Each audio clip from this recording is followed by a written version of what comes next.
I was the last person my friend spoke to before she died, and I lied about her final words, because the truth would have handed the spotlight to the one person who didn't deserve it. My friend Amy died a couple of months ago, and I was the last one to see her alive.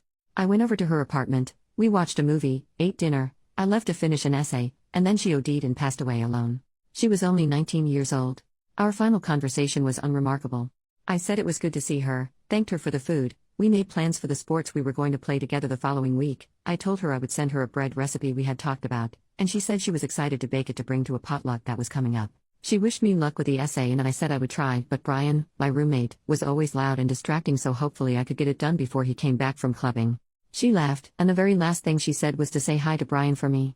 Amy didn't answer messages the next day, so I sent her roommate, Kara, a message to ask if everything was okay. Kara had been staying nearby with her boyfriend, so went home to see what was happening, and found Amy's body. She let me know what had happened, and after that there were police and all sorts. It was a shock and confusing, but I did not pry for details. Amy and Kara were incredibly close, practically sisters, so I absolutely did not want to bother her with questions, and the police had investigating to do.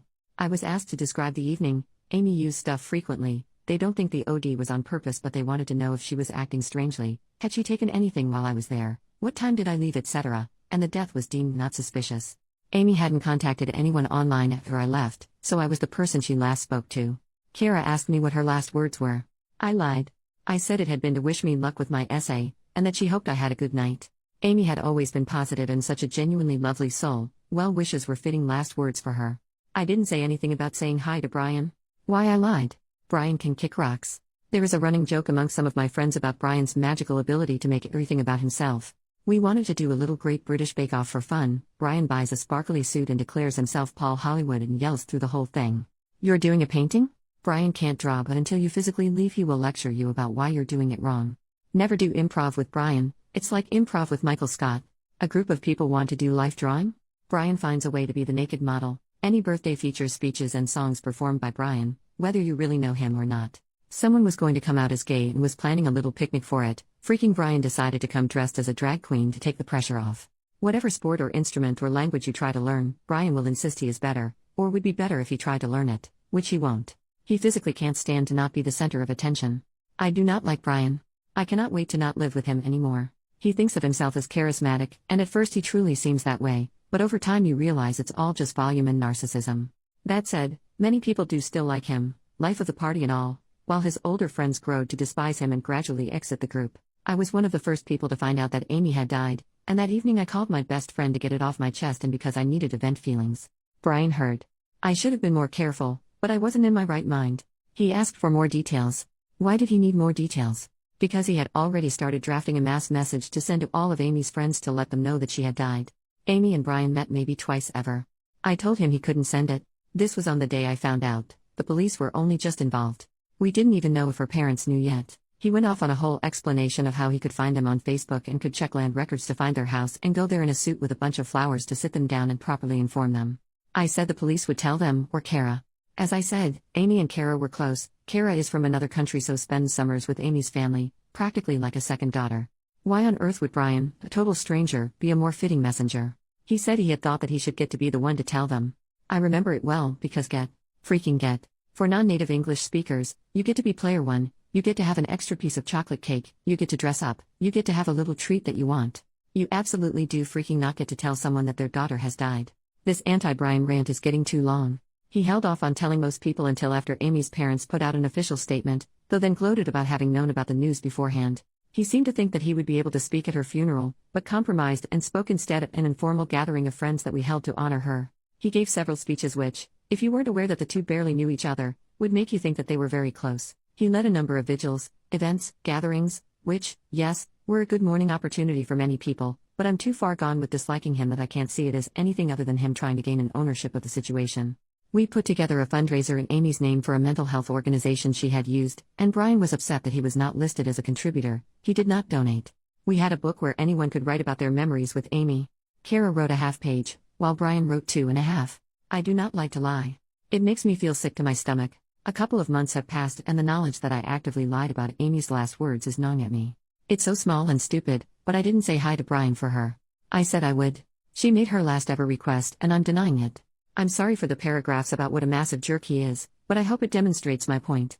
This is what he is like. This is how he behaved, thinking a mutual friend he'd only met a couple of times had died. Imagine what he would have been like if he knew that her last words were about him. I confess, channeling my negative feelings into hating how he has turned this into a main character moment has channeled them away from me and the obvious fact that I left her alone to die. I think my anger at myself for the lying might be part of the overall guilt I feel about it, but that's what therapy is for. Thank you for reading. I have given this a lot of thought and I'm not going to tell anyone what she said, but I needed to get it out of my brain and into words. Update: I posted once on this account 10 months ago. My friend died and I did not pass on her final words because they were about my asshole roommate who, despite not really knowing her, did everything in his power to make her death about him. Sharing the words would cause problems, but not sharing them was eating me up inside, so I told Reddit. I thought it would feel like screaming into a void and was surprised to find support and understanding. It helped me work through my feelings, validated my choices, and made me feel seen. Thank you to every internet stranger who read it and gave their love. I love you all. I was holding a lot of guilt as the last person to see her alive, and sharing my feelings encouraged me to seek therapy. Love especially to everyone who told me to do that. To address some comments, people had horrific things to say about Amy because she took recreational drugs. That's because of me, and it's brand new guilt to deal with. For the people saying fake story because names. In the original post, I wrote A, B, and C, but then it wasn't very readable, so I changed it to Amy, Brian, and Kara. For the people saying they were secretly best friends or lovers. No, they were not. He met Amy twice in group settings. Most of his speeches concerned a theoretical future friendship that was robbed from him. Also, she was gay. For the people saying no 19-year-old has that many hobbies, we went to societies together. It was only 2 or 3 evenings a week and we didn't have a high study load or jobs. I don't know why some people obsessed over that being impossible. For the people saying you're the one making her death about Brian. That's fair. My post turned into an anti-Brian rant.